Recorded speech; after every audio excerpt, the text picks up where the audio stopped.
Student, welcome to our study channel.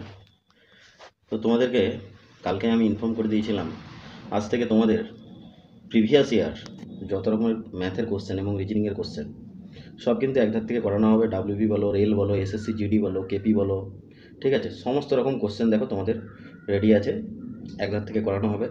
এবং specially GK এবং সায়েন্সের কোশ্চেনগুলো আমাদের টেলিগ্রাম লিঙ্কে তোমরা লিঙ্ক দেওয়া আছে ডিসক্রিপশানে, তোমরা সেখানে জয়েন করো। সেখানে ইম্পর্টেন্ট যত জিকে প্রিভিয়াস ইয়ার সায়েন্সের কোশ্চেন সব কিন্তু টেলিগ্রাম থেকে তোমরা পেয়ে যাবে। তো প্রথম কোশ্চেন আমি শুরু করছি। দেখো কি বলছে, একটি ট্রেন, কি বলছে, একটি ট্রেন 90 কিলোমিটার বেগে 100 মিটার দৈর্ঘ্য একটি সেতুকে অতিক্রম করতে 10 সেকেন্ড সময় নেয়, ঠিক আছে। তাহলে ট্রেনের দৈর্ঘ্য কত বলছে, কি বলছে, 90 কিলোমিটার গতিবেগে 100 মিটার দৈর্ঘ্য একটি সেতুকে, একটা দৈর্ঘ্য 100 মিটার দৈর্ঘ্য একটা সেতু আছে, সেতুকে অতিক্রম করতে 10 সেকেন্ড সময় নেয়, তাহলে ট্রেনটির দৈর্ঘ্য কত। তাহলে প্রথমে তোমরা কি করবে, ধরো এই একটা সেতু, ঠিক আছে, তোমাদেরকে আমি ডিটেলসে বোঝাচ্ছি, তোমরা বোঝার চেষ্টা করো। এটার দূরত্ব কত, 100 মিটার, ঠিক আছে।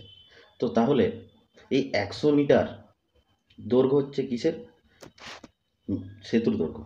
আর ট্রেনটারও একটা নির্দিষ্ট কোনো দৈর্ঘ্য আছে, ধরো ট্রেনটা এখান থেকে পাস হয়ে চলে গেল, তাই তো। তো ট্রেনটারও একটা নির্দিষ্ট কোনো দৈর্ঘ্য আছে, তো সেই ট্রেনটার দৈর্ঘ্যটা কত সেটা বের করতে বলছে। তাহলে ট্রেনের গতিবেগ কত, 90 কিলোমিটার। আমি 90 কিলোমিটারটাকে প্রথমে মিটার পার সেকেন্ডে ভাগ করে নিই।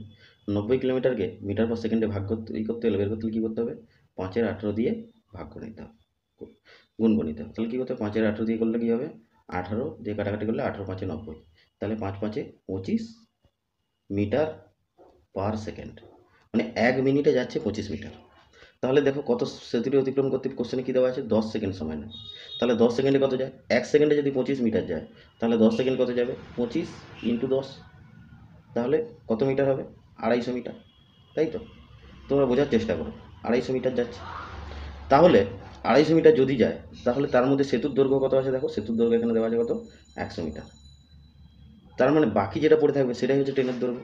তার মানে 250 মিটার থেকে আমি যদি 100 মিটার বিয়োগ করে দিই, মানে সেতুর দৈর্ঘ্যটা, তাহলে কি পড়ে থাকবে, বাকিটা যেটা পড়ে থাকবে সেটা হচ্ছে ট্রেনের দৈর্ঘ্য। কত পড়ে থাকবে, 150 মিটার, 150 মিটার। তো এটাই হচ্ছে আমার ট্রেনের দৈর্ঘ্য। দেখো 150 মিটার কত নম্বর অপশানে আছে, দেখো অপশান নম্বর 2 আছে, দেখো 150 মিটার, ঠিক আছে। তো এটাই আমার সঠিক অ্যান্সার। তো এই টাইপের ট্রিক দিয়ে, এবং শুধু ট্রিক শিখলে হবে না, দেখো অনেক টিচার আছে, ভালো ভালো টিচার, তারা ট্রিক দিয়ে শেখায়, কিন্তু তুমি এক্সাম সেন্টারে কত অঙ্ক, কত ট্রিক, লাখো অঙ্ক আছে, সব ট্রিক কি তোমার মনে রাখা সম্ভব? তুমি যদি বেসিকটা জেনে থাকো না, তাহলে কিন্তু তোমার অঙ্ক করতে খুব সহজ হবে এবং সুবিধা হবে, তুমি কিন্তু ভুলবে না। এটা কিন্তু যদি প্র্যাকটিস করতে হবে, কিন্তু ট্রিক তুমি মুখস্থ করতে পারবে না। কিছু কিছু জিনিস ট্রিক আছে, সেগুলো আমি তোমাদেরকে বলবো, কিন্তু সমস্ত অঙ্ক ট্রিক দিয়ে হয় না। দেখো নেক্সট কোশ্চেনটা দেখো কী বলছে, নেক্সট কোশ্চেনটা দেখো, রেলের এসেছিলে এলপি টেকনিশিয়ানে, এটা 2018 কোশ্চেন, ঠিক আছে। বলছে 1600 টাকার বার্ষিক সুদ 5%, বার্ষিক 5% সরল সুদে 6 বছরের সুদ কত হবে, কত টাকা, 1600 টাকা। তো আমরা সরল সুদের সূত্র কি জানি, P/R/T/100, তাই তো। তো তোমরা সাইডে লিখে নাও, পি মানে কি, পি মানে হচ্ছে আসল, তাই তো, পি মানে হচ্ছে আসল। আর আর মানে কি, মানে বার্ষিক সুদ, পার্সেন্টেজ, তাই তো, বার্ষিক সুদ মানে এখানে কত দেওয়া আছে, 5%, ঠিক আছে। আর টি মানে কি, টি মানে হচ্ছে সময় বা টাইম, ঠিক আছে। তো টাইমটা তোমাদের এখানে বসাতে হবে। তাহলে পি এর মান কত, দেখো পি এর মান আসল কত দেওয়া আছে, 1600 টাকা, তাহলে আমি 1600 টাকা লিখতে পারলাম। এবং আর এর মান কত দেওয়া আছে, rate of interest, rate of interest মানে বার্ষিক সুদের হার কত, দেখো 5% দেওয়া আছে, তাহলে 5। টি টাইমটা কত দেওয়া আছে, দেখো 6 বছরের জন্য, তাহলে টি হচ্ছে 6, নিচে কত হবে, 100। আমি যদি এটাকে কাটাকাটি করি, দেখো এখানে একটা শূন্য, দুটো শূন্য, এখানে উপরে দুটো শূন্য কেটে গেল, তাহলে কী পড়ে থাকলো, 16-র সঙ্গে 5-এর গুণ করলে 16×5 = 80, 80-র সঙ্গে 6-এর গুণ করলে 8×6 = 48, 480, ঠিক আছে। 480 টাকা হচ্ছে আমার সুদ। তো এটাই আমার কোশ্চেন চেয়েছিল যে কত টাকা সুদ হবে, 480 টাকা। তো আমার অপশান নাম্বার 3-এ দেখো 480 টাকা আছে। এই টাইপের অঙ্ক কিন্তু তোমাদের বারবার রিপিট হয়। তো তোমরা কিন্তু এই টাইপের অঙ্ক যাতে না কোনোভাবে ভুল হয়, তোমাদেরকে আমি সেইভাবেই তোমাদেরকে শেখাচ্ছি, ঠিক আছে। আর অবশ্যই তোমরা কিন্তু চ্যানেলটিকে সাবস্ক্রাইব করবে, ভিডিওটিকে লাইক করো, আর বন্ধুদেরকে অবশ্যই শেয়ার করো, ঠিক আছে। নেক্সট কোশ্চেনে চলে যাচ্ছি, দেখো নেক্সট কোশ্চেন দেখো, এটা একটা খুব গুরুত্বপূর্ণ অঙ্ক। দেখো বলছে, এটা দেখো 2000 এসএসসি জিডি 2022 এসছে, কী বলছে, নিচের কোন সংখ্যাটি 15,376-এর বর্গমূল, বর্গমূল বের করতে হলে তোমাদেরকে কী করতে হবে, তোমাদেরকে 15,376 যে সংখ্যাটা আছে এটাকে তোমরা ভেঙে নাও, ঠিক আছে। এরকম করে ভেঙে নাও, ভেঙে নিয়ে প্রথমে চার দিয়ে দাও, তারপর যেটা বেরোবে সেটাকে আবার চার দিয়ে দাও, এরকম করে ভেঙে ভেঙে ভেঙে বেরোবে। ঠিক আছে, তোমরা নিজেরা ভাঙো, ভাঙলে তোমাদের কী হবে, প্র্যাকটিস হবে। তো এটা কী করে বেরোবে দেখো, ওখানে বেরোবে 4 × 4 × 31 × 31। ঠিক আছে, এটা বেরোলো। তো আমরা কি জানি, বর্গমূল বের করার জন্য কি করতে হবে, এই দেখো দুটো চার আছে, দুটো চার থেকে আমি কটা চার নেবো, একটা চার নিয়ে নেবো। ঠিক আছে, গণিত এখানে দুটো 31 আছে, দুটো 31 থেকে আমি কটা নেবো, একটা 31 নিয়ে নেবো। তাহলে আমার এটাই যেটা অ্যান্সার বেরোবে, কী বেরোবে, 4 × 4 = 4, 3 × 12, 124। 124 হচ্ছে এর কার বর্গমূল, 55,376 বর্গমূল 124। এটা হচ্ছে আমার সঠিক অ্যান্সার। দেখো কত নম্বর অপশান আছে, অপশান নাম্বার 4-এ আছে 124। ঠিক আছে, তো এই টাইপের বর্গমূল তোমাদের যাতে ইজি হয়, তোমাদের কিন্তু একটা ট্রিক আমি নেক্সট ভিডিওতে দেবো, সেই ট্রিকটা কিন্তু শিখে নিও। বর্গমূলের অঙ্ক তোমরা কিন্তু আর পেপার ছেড়ে আসবে না। আমি তোমাদেরকে শর্ট ভিডিওতে একটা দিয়েছি, 25-এর স্কোয়ার কত হবে, 35-এর স্কোয়ার কত হবে, 45-এর স্কোয়ার কত হবে, এই টাইপের ট্রিক আমি কিন্তু আমাদের ইউটিউব চ্যানেল অলরেডি একটা শর্ট ভিডিও আপলোড করেছি, তোমরা কিন্তু গিয়ে দেখতে পারো। মানে 2 সেকেন্ডে অ্যান্সার বেরোবে, যেগুলো তুমি কিন্তু খাতায় করতে গেলে, গুণ করতে গেলে অনেক টাইম লেগে যায়। যদি তোমাকে বলে 115 স্কোয়ার কত হবে, তুমি কিন্তু 2 সেকেন্ডে অ্যান্সার বের করতে পারবে ওই ট্রিকটি যদি চলে যাও। শর্ট ভিডিও তোমরা কিন্তু দেখতে পারো। আচ্ছা, নেক্সট কোশ্চেন চলে যাচ্ছি। দেখো নেক্সট কোশ্চেন কী বলছে, দেখো একটি একটি বাগানে আম ও নিমের 361টি চারা আছে। আম ও নিমের দুটো মিলিয়ে 361টি চারা আছে। বলছে আমের চারা এবং নিমের চারার সংখ্যার অনুপাত কত, 8:11। দুটো সংখ্যার মানে দুটো চারার অনুপাত দিয়ে দিয়েছে। তাহলে কি বলছে, নিমের চারা কত হয়েছে। এটা কিন্তু খুব সহজ অঙ্ক, এটা দেখো WB 2016-তে এসেছিলো। ঠিক আছে, তাহলে কী করবে, তাহলে 361 টোটাল সংখ্যা। আচ্ছা, আমার কি বলছে, প্রথমে কি বলছে, আমের চারার সংখ্যা কত এবং নিমের চারার সংখ্যা কত। নিমের চারার সংখ্যা হচ্ছে 11 অনুপাত, আর আমের হচ্ছে কত, আমের হচ্ছে 8 অনুপাত, তাই তো।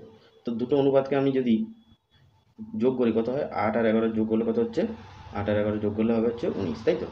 এবং আমাকে এখানে কি বলছে, নিমের চারা অনুপাত কি আছে, দেখো নিমের চারা অনুপাত আছে 11 অনুপাত। ঠিক আছে, এই যে 11 অনুপাত আছে। ঠিক আছে, তাহলে উপরে কি বসবে, 11। তোমরা কোশ্চেনটা ভালো করে লক্ষ্য করো। ঠিক আছে, কোশ্চেনটা ভালো করে লক্ষ্য করো, তাহলে বুঝতে পারবে। তাহলে উপরে কি বসবে, 11, নিচে হচ্ছে দুটোর যোগফল কত, 8 আর 11 19। তো 19 দিয়ে কাটাকাটি করো, 19 দিয়ে কাটাকাটি করলে কত হচ্ছে, 19 একে 19, আর 19 একে 19 করলে কত হচ্ছে, এখানে 161 থেকে আমি যদি 19 দিয়ে ভাগ করি তাহলে কত হবে, 361কে 19 দিয়ে ভাগ করো, কত হচ্ছে 19 একে 19, আর এখানে নিচে কত পড়ে থাকলো, 6 7 171 পড়ে থাকলো, 19 9 81 1 হাতে গেলো 8, 19 9 কত হয়, তাহলে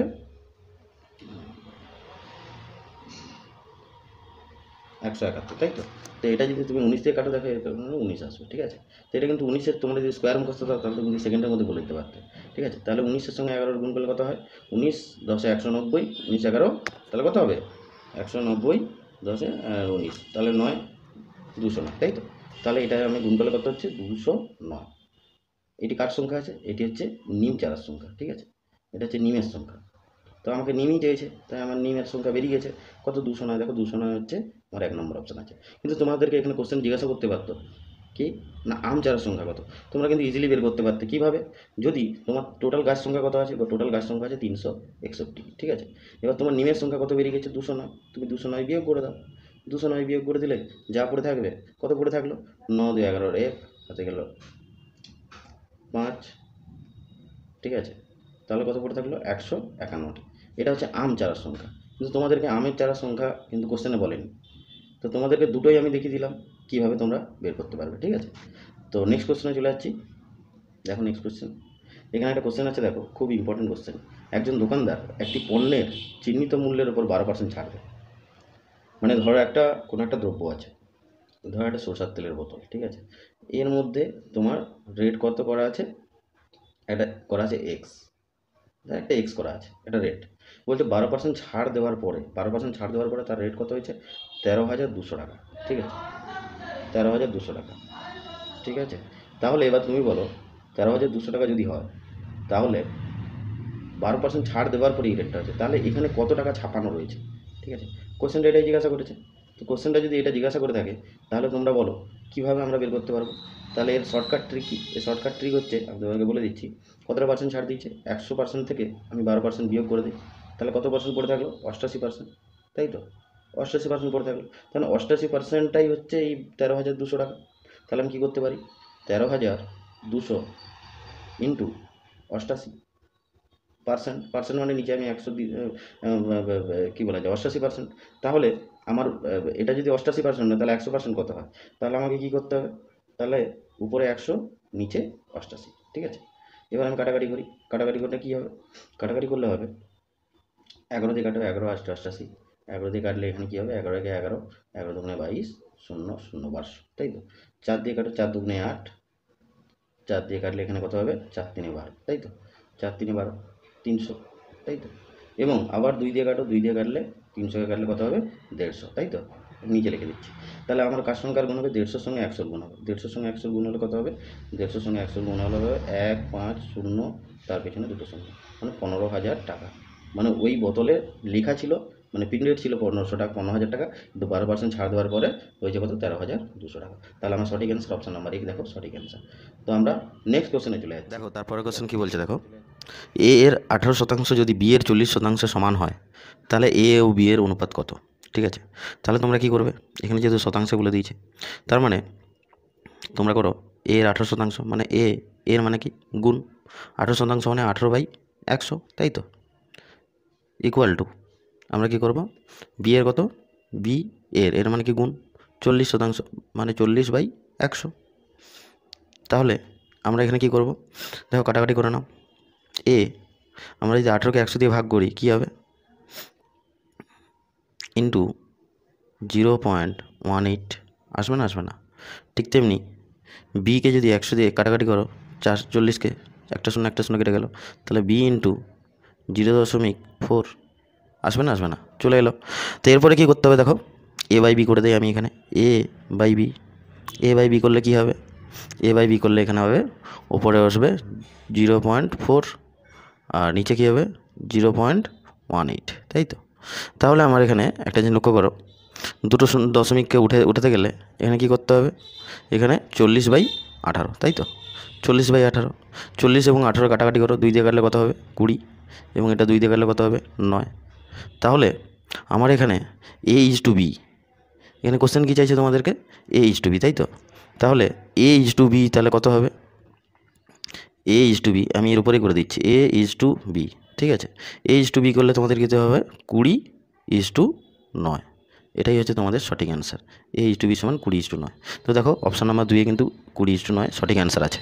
তো নেক্সট কোশ্চেনে চলে যাচ্ছে, দেখো নেক্সট কোশ্চেন কী বলছে, নেক্সট কোশ্চেন বলছে দেখো একটি স্কুটার এবং একটি মোপেডের দামের অনুপাত 5:9, বা তুমি এটা সাইকেল ধরে নিতে পারো, ঠিক আছে। একটি স্কুটার এবং একটি সাইকেল, ঠিক আছে। সাইকেল দামের মধ্যে কত 9:5, তাই তো। এবং মোপেডের চেয়ে বলছে কি, যদি স্কুটারের দাম একটি মোপেডের চেয়ে 4200 টাকা বেশি হয় তাহলে মোপেডের দাম নির্ণয় করো। তাহলে আমি এখানে প্রথমে স্কুটার আর হচ্ছে মোপেড এম ধরে নিলাম, কত অনুপাত 9:5, তাই তো। এবার কি বলছে, যদি একটা স্কুটারের দাম একটি মোপেডের চেয়ে, তার মানে আমি এটাকে 9x ধরে নিতে পারি, স্কুটারেরটা 9x, মোপেডেরটা 5x, ঠিক আছে। তাহলে 9x থেকে আমি যদি 5x বিয়োগ করে দিই, মানে কি তোমার স্কুটারের থেকে মোপেডের দামটা যদি বিয়োগ করে দিই তাহলে কত হবে 4200 টাকা, কারণ যেহেতু 4200 টাকা বেশি বলছে, স্কুটারের দামটা তোমার বেশি, তাই 4200 টাকা। তাহলে এখান থেকে আমি এক্সের মান বের করতে পারবো না বলো, 9x থেকে 5x বিয়োগ করলে কত হয়, 9 থেকে 5 4x, তাই তো। 4x equal to 4200, x equal to কত হবে, তাহলে 4200 সঙ্গে 4 দিয়ে যদি আমি ভাগ করে দিই, তাই তো। 4200 সঙ্গে আমি 4 দিয়ে ভাগ করে দিই, কত হবে, 4 দিয়ে কাটাকাটি করো, 4 দিয়ে কাটাকাটি করলে কত হবে, 4 একে 4 0, 4 5 20, 0 মানে 1050, তাই তো। তাহলে বলছে, তাহলে মোপেডের দাম নির্ণয় করো। মোপেডের দাম কত ছিল, একটা যে লক্ষ্য করো, মোপেডের দাম ছিল কিন্তু 5x, তাই তো। 5x, এক্সের মান বেরিয়েছে 1050। তাহলে তোমরা কি করবে, এখানে এক্সের মান যদি তোমার বেরোয় 1050, তাহলে 5xের মান কত হবে, তাহলে কি হবে 5x, তাহলে 5-এর সঙ্গে এক্সের মান কত বেরিয়েছিল 1050, তাহলে কি হলো, গুণ করে দাও, 5 5 0 0, 5 5 25, 5 হাতে গেল 2, তাই তো, হাতে গেল 2, 2 দিয়ে গেল 5 একে 5, তাহলে 5250, এটা হচ্ছে কার মোপেডের দাম। আর এখানে যদি তোমাদেরকে দেখো অপশান নাম্বার রেখে কিন্তু সঠিক অ্যান্সার আছে। ঠিক এখানে যদি তোমাকে স্কুটারের দাম জিজ্ঞেস করতো তাহলে কত হতো 9x, তাহলে 9-এর সঙ্গে 1050-এর গুণ করে দিলে স্কুটারের দাম বেরিয়ে যেত। তোমাদেরকে কোশ্চেন বিভিন্নভাবে ঘুরে দিতে পারে। তুমি যদি বেসিকটা যদি জেনে থাকো না, তাহলে তোমাদের পরীক্ষাতে কোনো অসুবিধা হবে না। তোমরা বেসিকটা ভালো করে জেনে যাও, যে কোনো রকম পরীক্ষায় WP, KP বলো, SSC GD বলো, রেলওয়ে বলো, RPF, সমস্ত রকম পরীক্ষায় এই অঙ্কগুলোই ঘুরে ফিরে আসে। তোমরা ভালো করে অঙ্কগুলো চ্যাপ্টার ওয়াইজ আস্তে আস্তে করে ভালোভাবে শিখে যাও। আমি তোমাদেরকে মিক্স কোশ্চেন করাচ্ছি, কারণ মিক্স কোশ্চেন করানোর কারণ কি, তোমাদের একই দিনে সমস্ত রকম চ্যাপ্টারগুলোকে রিভাইজ হচ্ছে, ঠিক আছে? এবং প্রত্যেকটা কোশ্চেন কিন্তু প্রিভিয়াস ইয়ার কোশ্চেন। তো অবশ্যই তোমরা কিন্তু চ্যানেলটিকে সাবস্ক্রাইব করবে, ভিডিওটিকে লাইক করবে, আর আমাদের যত রকম আপডেট আছে তোমরা কিন্তু পেয়ে আরও পাবে ইন ফিউচার। তো নেক্সট কোশ্চেনে আমরা চলে যাচ্ছি, ঠিক আছে? নেক্সট কোশ্চেন কী বলছে দেখো, বলছে এ একটি হাইওয়েতে 72 কিমি/ঘন্টা বেগে ভ্রমণ করছে। মানে কি বলছে, ধরো একটা ব্যক্তি, সে কত 72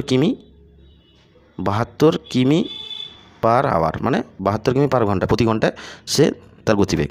এবং পক্ষান্তরে বি কত, বি হচ্ছে যাচ্ছে কত 25 মিটার গতিবেগে, ঠিক আছে?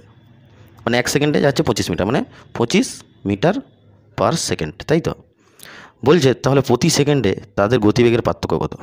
প্রতি সেকেন্ডে চাইছে, তাহলে আমাকে এর যে মানটা দেওয়া আছে কত 72 কিমি/আওয়ার, এটাকে মিটার/সেকেন্ডে ভাগ করতে হবে। তো আমি আগের অঙ্কেই বলেছি মিটার/সেকেন্ডে করতে হলে কী করতে হবে, 72কে 5-এর 18 দিয়ে গুণ করতে হবে, তাই তো? 5/18 গুণ করো, 18 × 4 = 72, কাটাকাটি করলে তাহলে কত হলো 20, 5 × 20 মিটার/সেকেন্ড। তাহলে এর গতিবেগ হচ্ছে 20 মিটার/সেকেন্ড, বি এর গতিবেগ কত 25 মিটার/সেকেন্ড। তাহলে দুজনের পার্থক্য কত ইজিলি বের করতে পারবে। কি করবে, 25 থেকে তোমরা যদি 20 বিয়োগ করে দাও, কত হবে 5 মিটার/সেকেন্ড। দেখো সঠিক অ্যান্সার কিন্তু 5 অপশান নাম্বার 4-এ কিন্তু আমার আছে 5 মিটার/সেকেন্ড। তোমরা কিন্তু এইসব অঙ্ক দেখে ভয়ে ঘাবড়ে যাও, কিন্তু 1 সেকেন্ডের অঙ্ক। তোমরা কিন্তু এগুলো 1 সেকেন্ডের অঙ্ক, তোমরা যদি বুঝতে পারো, অঙ্কটাকে ভালো করে পড়ে বুঝতে পারলে, তাহলে কিন্তু দেখো 1 সেকেন্ডে বেরিয়ে গেল অঙ্কটা, ঠিক আছে? এই টাইপের কোশ্চেন আমরা নেক্সট দেখছি। দেখো কী বলছে, দেখো একটি বিমান 3 ঘন্টা 510 কিমি/ঘন্টা গতিবেগে একটি নির্দিষ্ট দূরত্ব অতিক্রম করে। মানে 510 কিমি/ঘন্টায় 1 ঘন্টায় 510 কিলোমিটার দূরত্ব অতিক্রম করে। তাহলে 510 কিমি যদি 1 ঘন্টায় যায়, তাহলে 3 ঘন্টায় কত যাবে? 3 দিয়ে গুণ করে দাও, কত হচ্ছে 3 0 0, 3 1 3, 3 5 15, 1530 কিলোমিটার, তাই তো? 1530 কিলোমিটার।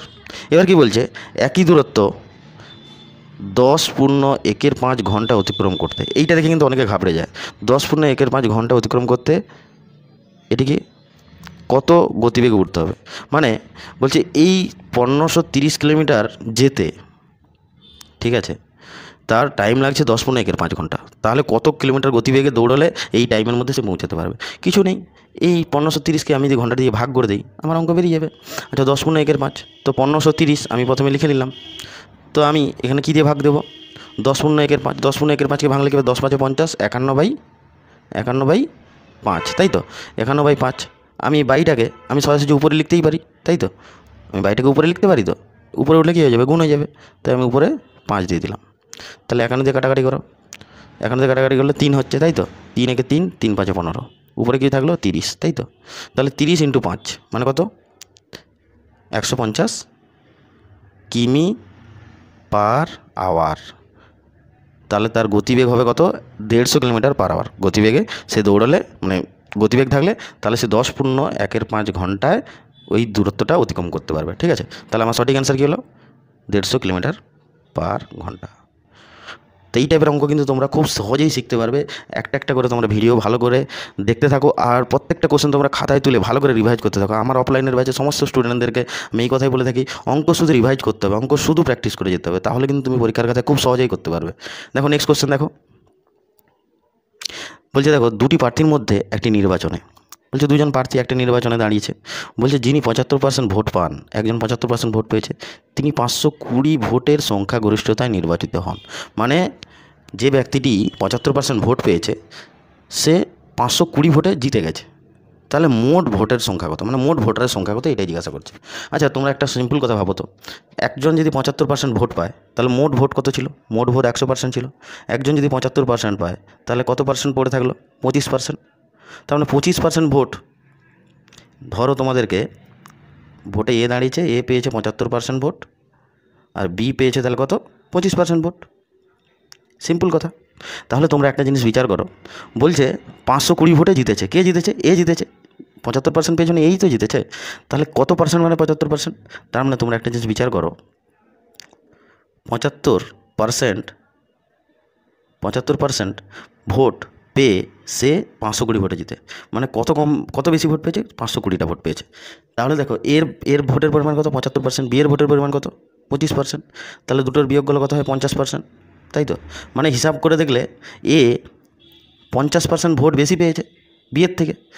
তাহলে তোমরা এখান থেকে একটা জিনিস আইডিয়া করতে পারছো, তোমাদেরকে বলছি, তাহলে 50% ভোটটাই হচ্ছে তোমার 520, তাই তো? তার মানে 520টা ভোটে জিতেছে মানে কি 50% ভোট বেশি পেয়েছে। তাহলে 50% ভোটটাই যদি হয় তোমার 520, তাহলে 100% ভোট কত হবে? মানে এর দ্বিগুণ হবে, তাই তো? 100 মানে কি এর দ্বিগুণ। ঠিক তেমনি এরও যদি আমি দ্বিগুণ করে দিই, সেটাই হয়ে যাবে আমার মোট ভোটার সংখ্যা। তাহলে কত? 1040। তাহলে 1040 জন হচ্ছে আমার মোট ভোটার মানে ছিল, মানে 1040 জন টোটাল ভোট দিয়েছিল, ঠিক আছে? তো অপশান নাম্বার একে দেখো আমার সঠিক অ্যান্সার আছে। তো এই টাইপের শর্ট ট্রিক এবং বিভিন্ন রকম বেসিক দিয়ে আমি তোমাদেরকে ম্যাথ করাবো এবং রিজনিং, প্রত্যেকটা চ্যাপ্টার ওয়াইজ রিজনিং করাবো। এই যে তোমাদের এক্সাম ডাব্লিউপি বলো, কেপি বলো, রেলের এসএসএপি, রেলের আরপিএফ বলো, এলপি টেকনিশিয়ান, এবং বিশেষ করে রেলের গ্রুপ ডির ভ্যাকেন্সি বেরোতে চলেছে। তারপরে তোমার আছে এসএসসি জিডি আবার আসতে চলেছে। তো সব রকম পরীক্ষার জন্য এই কোশ্চেনগুলো কিন্তু ইম্পর্টেন্ট। তোমরা কিন্তু এখন থেকে ভালো করে প্র্যাকটিস করতে থাকো, অবশ্যই তোমাদের সাকসেস আসবে।